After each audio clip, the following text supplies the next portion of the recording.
కొంతకాలంగా పాకిస్తాన్ భారత్ మధ్య తలెత్తిన వివాదం ఒక కొలిక్కి వచ్చింది.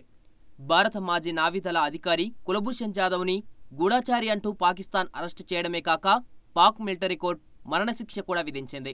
దీన్ని సవాలు చేస్తూ భారత్ నెదర్లాండ్లోని అంతర్జాతీయ న్యాయస్థానాన్ని ఆశ్రయించింది. ఈ పిటిషన్పై ఐసీజే అధ్యక్షుడు రోనీ అబ్రహం నేతృత్వంలోని 15 మంది న్యాయమూర్తుల ధర్మాసనం విచారణ జరిపింది.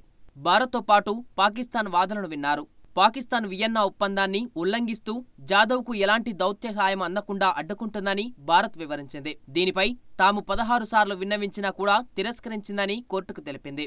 అయితే ఈ వాదనను పాకిస్తాన్ తప్పుపట్టింది. జాదవ్ ఓ గూఢచారి అని, వియన్నా ఒప్పందం ప్రకారం ఉగ్రవాదులు గూఢచార్యం చేసేవారికి దౌత్య సాయం ఉండదని వాదించింది. ఇరువురి వాదనలు విన్న న్యాయస్థానం ఏకగ్రీవంగా తీర్పునిచ్చింది.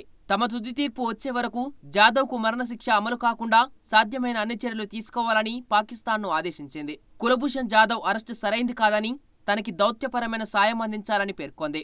ఈ తీర్పు పట్ల భారత ప్రధాని హర్షం వ్యక్తం చేశారు. అయితే పాకిస్తాన్ మాత్రం ఈ తీర్పు పట్ల అసహనం వ్యక్తం చేసింది.